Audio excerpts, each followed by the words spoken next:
జీవీటీవీ news Kapra circle Telangana రాష్ట్ర వ్యాప్తంగా కొనసాగుతున్న ఆర్టీసీ కార్మికుల సమ్మెకు ఏఐటీయూసీ సీనియర్ రాష్ట్ర నాయకుడు విఎస్ బోస్ సంపూర్ణ మద్దతు ప్రకటించారు. బుధవారం కుషాయిగూడ డిపో ఎదుట జరిగిన సమ్మెలో పాల్గొన్న ఆయన ఆర్టీసీ జేఏసీ పిలుపుకు తెలంగాణ రాష్ట్ర కమిటీ పూర్తి స్థాయిలో అండగా నిలుస్తుందని తెలిపారు.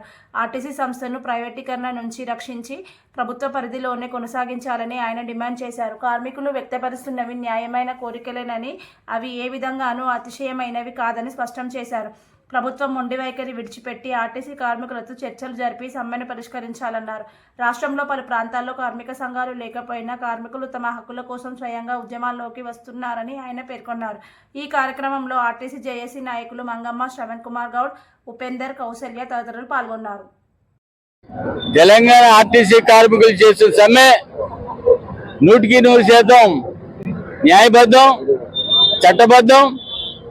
ప్రభుత్వం స్పందించాల్సిన అవసరం ఉన్నది. వీళ్ళు సమ్మె నోటీస్ ఇచ్చారు.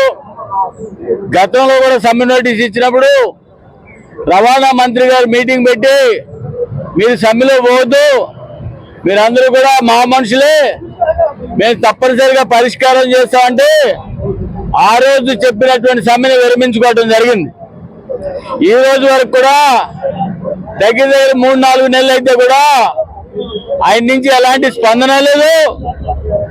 ఇక్కడ యాజమాన్యాల దగ్గర దౌర్జన్యం పెరిగింది, హెరాస్మెంట్ పెరిగింది. ఇది చెప్పుకోవడానికి ఎవరు లేరు. మరోసారి సమ్మె నోటీస్ ఇచ్చారు, జేఏసీకి ఏర్పడ్డారు.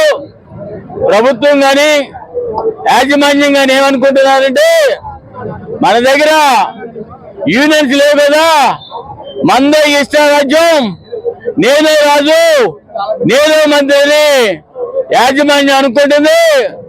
యాజమాన్యానికి నేను ఒకటే చెప్పదలుచుకున్నా. ఒక 3 నెలల క్రితం ఇక్కడే ఆచారంలో 2000 మంది పనిచేస్తున్నటువంటి మహిళా కార్మికులు ఏ రకంగా యూనియన్ రోడ్డు మీదకి వచ్చారు. వాళ్ళకి జరుగుతున్నటువంటి అన్యాయాన్ని, హరాస్మెంట్ భరించలేక యూనియన్ లేదు, ఎవరు ఎంకరేజ్ చేసింది లేదు. వాళ్ళు వచ్చి రోడ్డు మీద కూర్చుంటే 4 రోజుల తర్వాత కమిషనర్ గారు వచ్చి ఒక పరిష్కారం చేశారు, వాగ్దానం చేశారు. అదే రకంగా నోయిడాలో కార్మికులు 10,000 రూపాయలు చెప్పి నోయిడా, అట్లాగే ఢిల్లీ చుట్టుపక్కల ఉన్న ప్రాంతాలు, ఢిల్లీ భారతదేశానికి ప్రధాన కేంద్రం, అక్కడే కేంద్ర మంత్రులు ఉంటారు. ఎవరు ఉన్నప్పుడు కూడా ఏ మంత్రి ఉన్నా, ఏ ఘటాలేని ఉన్నా అక్కడున్న కార్మికులందరూ కూడా రోడ్డు మీదకి వచ్చి మేము 10,000కి ఎందుకు పనిచేస్తాం, మాకు అవసరం లేదు ఈ బానిస బతుకులు అని చెప్పడం జరిగింది. అప్పుడు ప్రభుత్వం దిగొచ్చి 3,000 రూపాయలు పెంచి 13,000 చేస్తున్నాం. అది కూడా తక్కువే, 13,000 కూడా తక్కువే, 26,000 ఇవ్వాలని మనం డిమాండ్ చేస్తున్నాం.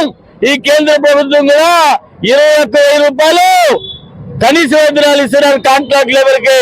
ఇప్పుడు కొత్తగా కనీస వేతనాలు 35,000 చేస్తారని అనుకుంటున్నారు. ఏమైనప్పుడు కూడా నేను చెప్పదలుచుకుంది ఏంటంటే యూనియన్ లేవు కాబట్టి వర్కర్లు స్పందించారు అనుకోవటం చాలా తప్పు, భ్రమ. ఆ భ్రమలో నుంచి బయటికి రావాలని యాజమాన్యానికి, అట్లాగే ప్రభుత్వానికి, రాష్ట్ర ప్రభుత్వానికి కూడా చెబుతా ఉన్నాం. వీళ్ళు మరోసారి అన్ని యూనియన్లు కలిసి ఒక ఐక్య సెక్రటరీ ఏర్పడి జేఏసీగా సమ్మె నోటీసు ఇవ్వడం జరిగింది. సమ్మె నోటీసు ఇక్కడ ఉన్నటువంటి లేబర్ కమిషనర్ ఆ మీటింగ్ యాజమాన్యం రాదు. ఎందుకు రాదంటే మా దగ్గర యూనియన్ లేవు కదా అన్నారు. యూనియన్ లేవంటే ఈ రోజు యూనియన్లు ఉన్నాయా లేవా నువ్వు చెప్పమంటున్నావు. రాష్ట్ర ప్రభుత్వాన్ని అడుగుతున్నావు, ఇక్కడ ఉన్న యాజమాన్యాన్ని కూడా అడుగుతున్నావు. ఆర్టీసీలో యూనియన్లు ఉన్నాయా లేవా? యూనియన్లు ఉన్నాయి, కానీ మీరు గుర్తించట్లేదు. మీరు రద్దు చేసినంత మాత్రాన యూనియన్లు రద్దుగా, కార్మికులు వద్దంటే యూనియన్లు ఉన్నాయి. కార్మికులు ఉన్నంతకాలం యూనియన్లు ఉంటే కార్మికులు ఎప్పుడైతే ఇక్కడ జీతభత్యాల గురించి ఉద్యోగంలో చేరారో ఆ రోజే ఒక చేతితో కార్మిక సంఘం, రెండో చేతితో సమ్మె చేసి హక్కును పట్టుకుని లోపల అడుగు పెట్టినటువంటి పరిస్థితి ఉన్నది. ఈ రోజు సమ్మె కార్మికులందరూ కలిసి సమ్మె నోటీస్ ఇచ్చినారా సమ్మె నోటీస్ ఇవ్వలేదా? అన్నదాంతో ప్రమేయం లేకుండా 100% పొద్దుటి నుంచి అన్ని డిపోల్లో ఎంక్వైరీ చేస్తుంటే హైదరాబాద్ లో అన్ని డిపోలు 95% సమ్మె జరుగుతుంది. జిల్లాల్లో కూడా 100% సమ్మె జరుగుతుంది. ఇది కార్మికుల ప్రతాపం అని చెప్పి అర్థం చేసుకోవాల్సిన అవసరం ఉంటుంది. మొట్టమొదటి రోజులే వీళ్ళు మన కార్మికులందరూ, ఆర్టీసీ కార్మికులందరూ అటు భ్రమలో ఉన్నటువంటి యాజమాన్యానికి, అపోహల్లో ఉన్నటువంటి ప్రభుత్వానికి కూడా మంచి గిఫ్ట్ ఇచ్చారు. బ్రహ్మాండం అంటే సమాధానం చెప్పారు. 100% సమ్మె చేస్తూ పొద్దుటి నుంచి తిన్నారో తినలేదో తెలీదు, 4 గంటల నుంచి ఇక్కడ ఉన్నారు. బ్రహ్మాండంగా సమ్మె జరుగుతుంది. ఇది ఇక్కడే కాదు, అన్ని చోట్ల జరుగుతుంది. నిన్న మీటింగ్ పెట్టారు, కమిటీ అన్నారు. ఇన్ని రోజుల నుంచి వీళ్ళు బాధపడుతుంటే, కష్టాలు పడుతుంటే, ప్రాబ్లమ్స్ ఉంటే ఒక కమిటీ వేయలేదు. ఇప్పుడు కమిటీ వేస్తా ఉన్నారు. అది నిన్న చెప్పారు. కమిటీ అంతకు ముందే ఎందుకు వేయలేదు? మరి కమిటీ అయినా సరే మీ సమస్యలు ఉన్నాయి, విలీనం చేయటం మేము వాగ్దానం చేస్తున్నాం, కమిటీ రికమెండ్ చేస్తుంది.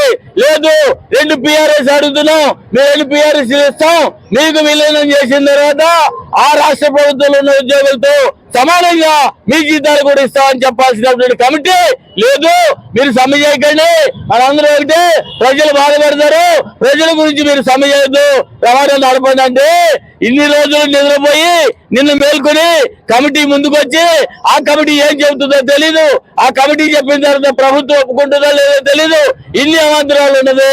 లాస్ట్ మినిట్ లో పిలిచి సమ్మెను విత్డ్రా చేసుకోమని చెప్పడం కూడా కమిటీ కూడా నీతి మాలిన చర్య, ప్రభుత్వం కూడా నీతి మాలిన చర్య. కాబట్టి అలాంటి చర్యలు పోకుండా వెంటనే జేఏసీ నాయకులు పిలిచి ప్రభుత్వంలో విలీనం చేయడానికి వాగ్దానం చేయాలి, 2 PRSలు ఇవ్వడానికి ఒప్పందం చేసుకోవాలి. దాంతో పాటుగా డిపోలో జరుగుతున్న అన్యాయం ఏదైతే ఉందో, అక్రమాలు ఏవైతే ఉన్నాయో, హెరాస్మెంట్ ఏమంటో అవన్నీ కూడా నిలువ చేయాలి. దాంతో పాటుగా యూనియన్లు పునరుద్ధరించాలి. యూనియన్ రికగ్నైజ్ చేస్తారా లేదా? ఎవరు రికగ్నైజ్ చేస్తారు? మళ్ళీ ఎన్నికలు జరుగుతాయి. ఎన్నికల్లో కార్మికులు ఎవరికైతే మెజారిటీ ఓట్లు వేస్తారో ఆ మెజారిటీ ఓట్లు వేసిన వాళ్ళు రికగ్నైజ్ చేస్తారు. కాబట్టి తప్పనిసరిగా మేనేజ్మెంట్ ఈ 3 సమస్యలు, ప్రభుత్వం 3 సమస్యలు చేయాలి. విలీనం ఒకటి, 2 PRSలు ఒకటి, యూనియన్లు రికగ్నైజ్ చేయడం, గుర్తించడం అనేది 3 చేయాలి. లేకపోతే సమ్మె పరిష్కారం కాదు, వర్కర్స్ ఒప్పుకోరు. కాబట్టి ప్రభుత్వమే ఆలోచన చేసి సామరస్యంగా పరిష్కారం చేసే బాధ్యత రాష్ట్ర ప్రభుత్వం మీద ఉందని తెలియజేస్తూ ఈ సమ్మెకి ఏఐటీసీ తరఫున, నా తరఫున పూర్తి మద్దతు తెలియజేస్తున్నా చెప్పడం